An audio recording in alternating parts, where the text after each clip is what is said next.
Hello, World Civilization 106 class. I just want to say that the work that's been coming in this Sunday so far that I've been grading is mainly looking good, and I've put a few notes to clarify some points for some of you. I'm realizing that this video will probably not be watched until a few days from now, since most of you are doing your work last minute. Even though that was what I recommended not to do, but maybe your circumstances, you couldn't do it any other way. So keep in mind, please, that work is due for discussions and notes this Thursday, okay? And so with the discussions, I'm putting this in some of the notes. Now, I mentioned about incorporating the readings that we get that I put into the link at the top of the module, and that's all you should be using, okay?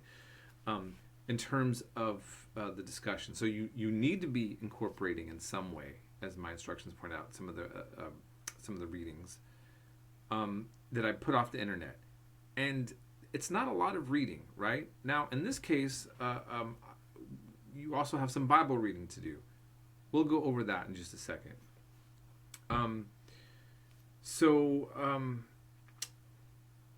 I just want to continue to offer my availability to any of you who are needing help with the work or have questions.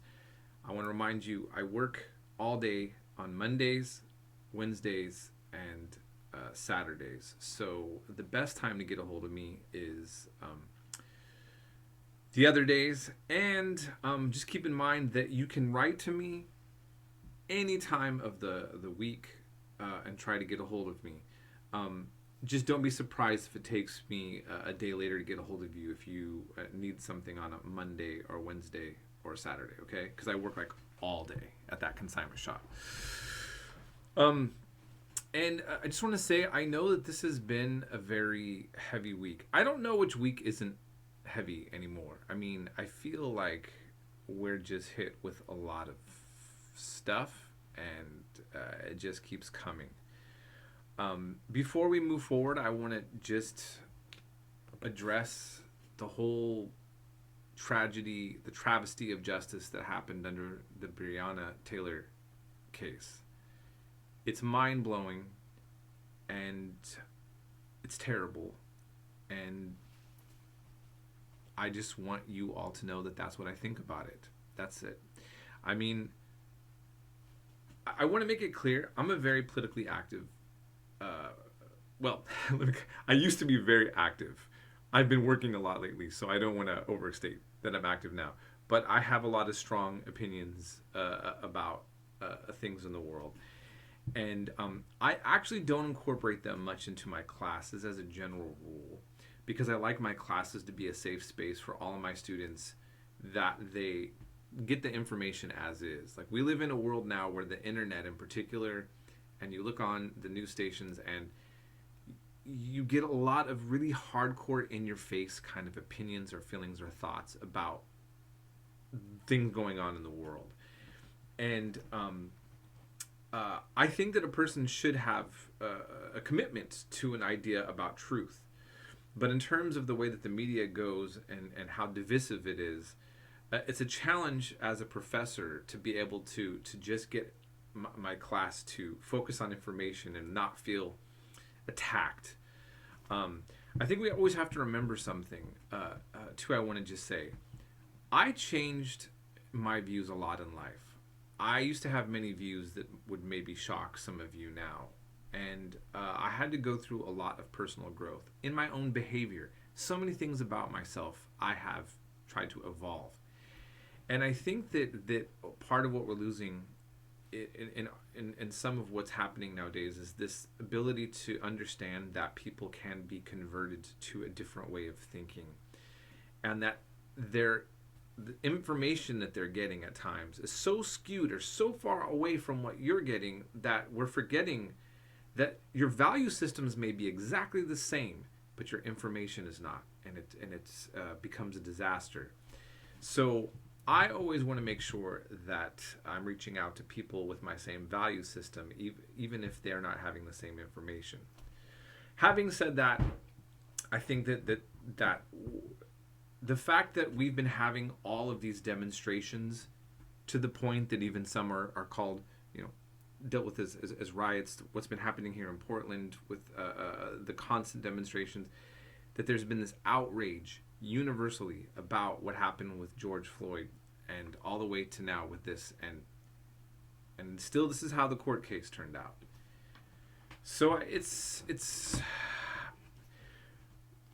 many things in politics right now are making it look like it's giving people a sense that there's actual change is not operating through democracy and even through activism. And so what does that do? Well, look, I'm not going to be able to break all this down right now. I just want to express that I'm aware that this is outrageous, and that there's a buildup of things going on, not just on this topic, not on the topic of just racism, about the situation with police, the situation with the government, the economy. It's we have a whole package, and I have family that represents all sides of these debates. My daughter is mixed herself. Her mother, my ex-wife, who I get along with, is Haitian and Filipino. And my daughter, and I, when we get a chance to get together and talk and meet, we often express how frustrated we are about a lot of these things. And there's a lot going on that affects many of us in many personal ways, and it also makes it hard to focus on school. So I just want to put that out there. Now, having said that, my daughter's a musician, and with all the heaviness going on in the world, and the fact that not a lot of you know me or know much about me, I'm gratuitously posting this music video that my daughter did with a local musician here in Portland named Tony Osner, and I just wanted to kind of show off my daughter, because my daughter is precious to me, and family is precious to me, and our society is, and I just want to make that clear. All right, this was a long set of points to make, and I didn't even get a chance to actually cover what I wanted to with this next week's work just yet, so I'm going to try to make this really brief. We're covering the topic of ancient Israel. And this is a very sensitive topic for those of you who are of faith, whether it be Orthodox Jewish or a kind of a conservative branch of Christianity. What I want you to know is this is not intended to be a challenge to your faith. It just so happens that historians look at all stories and all history in the same way. And so the approach to looking at archaeology and history of a civilization attached to a religion is going to be different than the way you would approach it from a faith-based approach, okay? So when a story is told about the history of a given people, historians are going to look and see if it adds up in the archaeological record. And at times when the stories don't, that is interesting to people who are outside of that culture and that faith.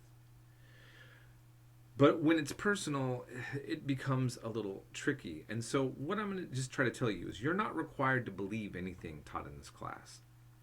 What I want you to know is I'm teaching consensus views about what historians, archaeologists, and so forth believe. Secular history.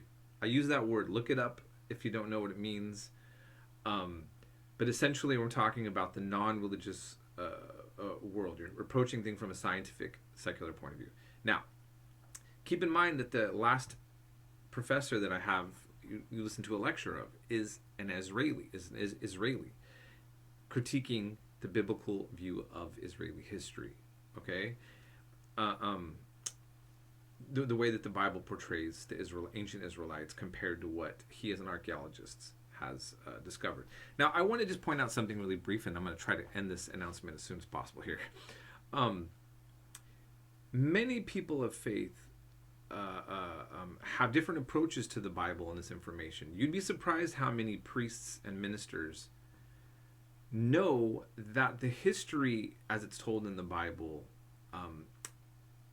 is not necessarily actual history, but what they believe is it has spiritual truth. In other words, they believe in the divine inspiration of the ideas in the Bible. They just don't necessarily believe that the stories have to be 100% true to make it a part of their faith. I'm not promoting that particular point of view. What I'm just trying to point out is that it's not an either or kind of thing, and that there's different ways that people have dealt with this information. For others, it has made them not believers. That's not my goal. The point for this class is what I want to do is simply show you consensus views of world civilizations that are from the time periods covered in the 106 class. My own personal views about many things are very complex, okay?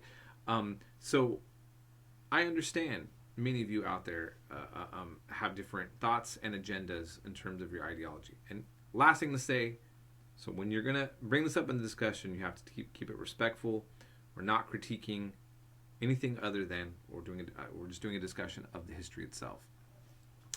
And again, I mentioned this in my lectures. Ancient Israel, the history we're covering is different than modern Judaism, and which we may cover in this class if we have time.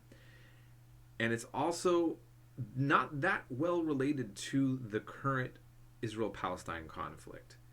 And I cover that conflict thoroughly in my World Civ 107 class, which you should take if you ever get a chance. Okay, I'm sorry for this announcement for being so long. I hope you're all doing well, and remember to contact me if you need anything or have any problems.